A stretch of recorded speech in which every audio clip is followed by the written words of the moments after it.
안녕하세요. 많은 구독자님들이 아필리아 독일에 대해서 문의를 주셔서 저도 찾아봤는데요. 먼저 5월 19일에 나온 기사를 보겠습니다. 바이오 코리아 2020에서 발표를 했었는데요. 여기에서 아필리아는 2분기 내 독일에서 출시가 된다라고 밝혔습니다. 아필리아는 파클리탁셀 3세대 개량 신약이죠. 자, 그리고 6월 8일입니다. 6월은 2분기의 마지막이죠. 7월부터는 3분기로 넘어가게 됩니다. 그리고 6월 5일은 회사로 돈이 들어갔던 납입일이죠. 회사 입장에서는 유상증자로 들어온 돈이 확실하게 확인이 되는 날입니다. 이때 또 기사가 나왔는데요. HLB는 올 하반기 독일 지역에서 본격적인 수익성 확보에 포문을 열 것으로 기대한다라고 나왔습니다. 그래서 이것도 연장이 된 거라고 볼 수가 있겠는데요. 이전 5월 19일 기사에서는 2분기 내에 출시가 된다고 했는데 이 기사에서는 하반기니까 7월부터입니다. 7월부터 12월까지를 하반기라고 부르죠. 지금은 이제 7월 5일이니까 하반기가 시작되는 초기입니다. 그래서 출시가 되고 뉴스 기사 나오면 제가 한 번 더 달아드리도록 하겠습니다. 자, 그리고 지금 HLB는 아직까지는 제약 바이오 사업 목적으로 분류가 되지 않죠. 산업 분류상 운송 장비 업체, 조선업에 속하는데요. 이거를 바꾸려면은 이 제약 바이오 사업 매출이 전체 50% 이상을 기록해야 한다고 합니다. HLB는 아직까지 로열티 그리고 판매 수익 등이 잡히지가 않고 있죠. 그렇기 때문에 바꾸지 못하고 있는 상태고요. 당연히 이제 구명정이랑 이런 복합 소재 사업 기존에 하고 있던 것들이 비중이 큽니다. 점점 시간이 갈수록 바이오 쪽 매출이 잡히고 그러면은 비중이 50% 이상이 되면서 변경을 할 수가 있을 겁니다. 현재는 1분기거든요. 2020년 1분기에는 24억 원으로 전체의 20%에 그친다고 합니다. 그래서 이게 조금씩 늘어나면서 업태 전환을 할 것으로 보이고요. 여기 보면 이제 사업별 매출 추이가 있는데 바이오 의학 기기가 있죠. 그리고 복합 소재 사업이 있는데 전체는 36입니다. 앞에 360억 원. 그리고 복합 소재가 260이니까 대략 3분의 2 정도가 복합 소재 쪽이었죠. 2018년, 19년, 2020년 1분기까지 이렇게 바뀌어 왔는데요. 이거는 이제 1분기니까 앞에 연단위랑은 숫자가 당연히 작겠죠. 그래서 3분의 1 수준으로 지금 있고 이 바이오 쪽은 그 12분의 2니까 거의 6분의 1 수준이고요. 나머지 복합 소재가 6분의 5 수준입니다. 그래서 2020년 하반기에 그 많은 이벤트들이 있잖아요. 그런 것들이 잘 진행돼서 매출이 잡히게 되면은 확 늘어나게 되면서 전체 대비 비중이 높아질 것으로 예상이 됩니다. 그리고 이제 옵티버스 대표가 검찰에 이제 체포가 되었습니다. 그래서 두 명이 검찰에 이제 붙잡혔다고 하는데요. 그 대표 김모 씨랑 이대주주 이모 씨가 체포가 되었습니다. 그래서 현재까지 환매 중단 사태로 한 1,000억 원 정도 최소 피해액이 예상이 된다고 하고 아직 만기 돌아오지 않은 게 3,200억 원 남아 있어서 이게 시간이 갈수록 점점 더 늘어날 가능성이 높아지고 있고요. 그리고 이제 소명 못한 금액만도 2,500억 원인데요. 이제 슬슬 자산 회수 절차가 본격적으로 시작이 되고 있습니다. 그래서 NH투자증권에게 금융당국은 펀드 이관을 요청을 했는데 난색을 보인 것으로 알려져 있다고 합니다. 왜 그러냐면은 라임 운영 때 펀드 이관 담당하는 배드뱅크의 최대 주주가 되면은 골치가 아프기 때문에 서로 안 맡으려고 했었거든요. 판매사들이. 그래서 마파까지 기싸움을 벌였다고 하는데 이번에도 NH투자증권이 이런 책임을 지는 것에 대해서 부담을 느끼고 있는 것 같습니다. 이제 배드뱅크라는 게 뭐냐면 일단 배드라는 말이 붙었죠. 안 좋은 겁니다. 금융기관의 부실 자산을 인수해서 전문적으로 처리하는 기구로 말하는데요. 이런 것들을 어떻게 처리할까? 우리가 흔히 들어보는 ABS 이런 것들을 발행해가지고 팔아 대출금을 회수합니다. 그래서 이제 예시를 한번 보면요. 자, 이런 부실 자산이 만드는 거는 어떤 기업이 부도가 났을 때 그러겠죠. A은행이 부동산이나 기계설비 등을 담보로 해서 B기업에게 대출을 해줬습니다. 그런데 B기업이 부도가 났어요. 그러면은 이게 지금 부실화가 됐죠, 자산이. 그러면은 A은행으로부터 B기업의 담보를 배드뱅크가 넘겨받습니다. 얘네가 왜 넘겨받냐? 이 부실 자산을 인수하는 거죠.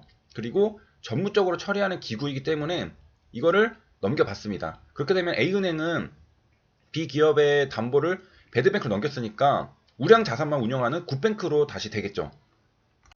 그러면은 기존 은행의 신인도가 개선이 되겠죠. 그리고 외화를 끌어들이거나 외금주 상대로 대출하려는 등 정상적인 영업 활동을 원활하게 할 수 있습니다. 그러니까 은행이 가치 부실화가 되는 것을 막기 위한 또 하나의 방법이라고 볼 수 있겠죠. 그리고 이제 배드뱅크는 넘겨받았잖아요. 이런 부실 자산을 모두 정리할 때까지만 한시적으로 운영이 된다고 합니다. 뭐 일종의 해결사 역할이라고 하면 되겠죠. 이게 은행이 가치 부실화가 돼서 문제가 생기면은 금융위기로 발전이 될 수 있기 때문에 이렇게 하는 것 같아요. 자, 그래서 이제 배드뱅크는 이 비기업이 망하고 부실화된 자산을 받은 다음에 그걸 어떻게 처리하느냐? Asset Backed Security라고 하는 ABS 유가증권을 담보자산을 기반으로 이제 발행을 하고 이런 것들을 팝니다. 파는 거는 뭐 일반인들에게 팔고 뭐 여기저기 팔겠죠. 그래서 회수를 하고요. 뭐 장점은 신용불량자 채권 주심에 대한 부담을 덜어주면서 이거는 뒤에서 볼 거고 채권 주심 일원화에 따라서 비용이 절약이 됩니다. 그런 장점이 있다고 하고요. 자, 이건 2004년의 이야기입니다. 배드뱅크가 이때도 있었죠. 그래서 여기서는 신용불량자를 어떻게 지원할 수 있는가에 대해서 알아보는 게 목적입니다. 그래서 빚 못 갚는 사람 도와주는 곳, 빚 열심히 잘 갚으면 이자 원금 깎아줘서. 사실은 옵티머스 같은 경우는 완전히 정반대가 돼버렸죠. 주체가 반대입니다. 아무튼 여기서 이제 금융기관이 돈을 빌려줬습니다. 원금 이자를 제대로 받지 못했을 때 이거를 부실채권이라고 하는데요. 보통 이제 3개월 이상 연체됐을 때 부실채권이라고 합니다. 근데 이거를 이제 배드뱅크는 금융기관에게서 싼 값에 넘겨받은 다음에 회수하거나 아까 같이 ABS 같은 거 만들어서 팔아버리는 게 배드뱅크입니다. 그래서 좋지 않은 부실채권을 처리한다고 해서 배드뱅크라고 이름이 붙어져 있다고 하고요. 그래서 신용불량자에게 뭐가 유리하냐? 이 배드뱅크를 이용하면은 지금까지 생긴 연체이자는 내지 않아도 된다고 합니다. 그러니까 빚이 조금 깎여지는 거겠죠. 여기 예시가 있는데요. 은행에 1,000만 원 빚을 진 사람이 있습니다. 이 홍길동 씨는 연간 20%, 30% 높은 이자율을 겪고 있었는데 배드뱅크 신청을 했어요. 그러면 어떻게 되느냐? 장부상으로 넘어갑니다. 어떻게 되냐면은 배드뱅크가 은행으로부터 액면가의 9에서 15%인 90만 원에서 150만 원의 현금을 주고 사옵니다. 그럼 앞으로 이제 은행이 아니라 이 홍길동 씨는 이 배드뱅크에게 돈을 갚아야 됩니다. 그래서 돈을 받는 채권자는 배드뱅크가 되고요. 이제 매년 이제 조금씩 갚아가게 됩니다. 아무튼 배드뱅크의 핵심은 부실자산 처리만을 목적으로 하는 기관이라는 겁니다. 그래서 라임 같은 경우에 운영 상태로 배드뱅크 설립되는 게 처음이라고 하죠. 옵티머스도 배드뱅크 설립될지 모르겠지만 된다면 두 번째가 되겠습니다. 그 라임 운용 같은 경우에 배드뱅크가 설립이 되면은 운영사 등록을 취소할 예정이다라고 되어 있고요. 그래서 배드뱅크가 되면은 기존의 라임 운용에게 맡겼을 때보다 회수 작업이 빨라질 수 있다라는 기대감이 나오고 있다 하고요. 그만큼 이제 라임 운용에 대한 불신이 적지 않은 거겠죠. 그래서 앞서서 라임은 배드뱅크 최대주주 아무도 하기 싫어한다고 했잖아요. 그 이유는 맡아봤자 이미지만 나빠져서 모두 최대주주 자리를 미루고 있다라고 합니다. 그래서 배드뱅크 자본금은 약 50억 원 규모, 운영기간은 6년 안팎으로 예상이 된다고 합니다. 지금은 라임 사례를 살펴보고 있어요. 다시 한번 이제 정리를 하면은 은행이나 증권회사들이 자산운용사를 설립하는데요. 이게 바로 라임 펀드를 회수하기 위한 배드뱅크이고요. 그에 따라서 라임 운용 등록은 취소가 되고 모든 부실 라임 펀드를 배드뱅크 운용사로 이관할 예정이라고 합니다. 그리고 이제 워낙에 규모가 컸기 때문에 여기 출자 참여하는 판매사는 19개사, 엄청나게 많죠. 그리고 이제 최대 주주는 신한금융그룹이 될 전망이라고 하는데요. 단일로는 우리은행이 3,577억 원으로 가장 많이 팔았는데 그룹으로 보면은 신한금융투자, 신한은행 합쳐가지고 더 많죠. 그래서 이제 새롭게 만들어지는 신생 운용사는 회수에 총력을 기울이게 되는데 기존에 있었던 이런 문제가 됐던 것들을 펀드를 이관을 받습니다. 마지막으로 이제 국가 사례를 보면은 유로화, ECB 악성채권 처리하는 배드뱅크 논의에 급반등을 했던 2020년 6월 10일 사례가 있습니다.